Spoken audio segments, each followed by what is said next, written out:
What are the mistakes one should avoid, especially when they are doing their own application? Because in India, I know there are a lot of choices for people to go to consultancies, pay money, and go anywhere in the world. You didn't choose that, No. right? What are the key points one should keep in their mind? এখানে German ইউনিভার্সিটিজে apply করার সময় তোমাদেরকে কিছু কিছু জায়গাতে SOP দরকার হয় না, কিন্তু বেশিরভাগ ইউনিভার্সিটিজে এসওপি ওরা চায়, মোটিভেশন লেটার যেটাকে বলে। তো ওখানে মেনশন করবে যে তোমাদের কি কি ফিউচার প্ল্যানস আছে, আর তোমরা ওটার ওপরে, তোমাদের যে কোর্সটা আছে ওটার ওপরে তুমি কতটা কাজ করেছো, তোমার নলেজ কতটা, তোমার নলেজ যা আছে ওটা তুমি পাবলিককে হেল্প করার জন্য কতটা ইউজ করতে পারবে, ওটা খুবই ইম্পর্টেন্ট।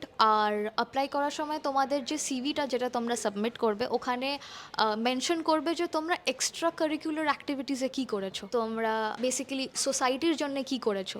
ওটা আমার যা মনে হয় পার্সোনাল এক্সপিরিয়েন্স থেকে ওটা খুব ম্যাটার করে। তোমাদের যদি ওয়ার্ক এক্সপিরিয়েন্স থাকে তাহলে ওটা প্লাস পয়েন্ট। আমার কাছে ওয়ার্ক এক্সপিরিয়েন্স ছিল না, কিন্তু আমি ইন্টার্নশিপস করেছিলাম, ওটা মেনশন করবে। তোমাদের যা যা এক্সপিরিয়েন্স আছে, যা প্রজেক্টস বানিয়েছো তোমরা, তোমার সিজিপিএ কী আছে, আর তোমার সাবজেক্টস কী কী ছিল, এগুলো সব মেনশন করবে মোটিভেশন লেটারে। তোমাদের সিভিতে একটা ফরম্যাট থাকে, একটা পার্টিকুলার ফরম্যাট থাকে, ওই ফরম্যাটটা তোমরা ফলো করবে। ইউরোপাস ফরম্যাট বলে ওই ফরম্যাটটাকে, ওটা তোমরা ফলো করবে। আর ওটা ট্রাই করবে যে একটা পেজের মধ্যে যাতে সব ফিট হয়ে যায়।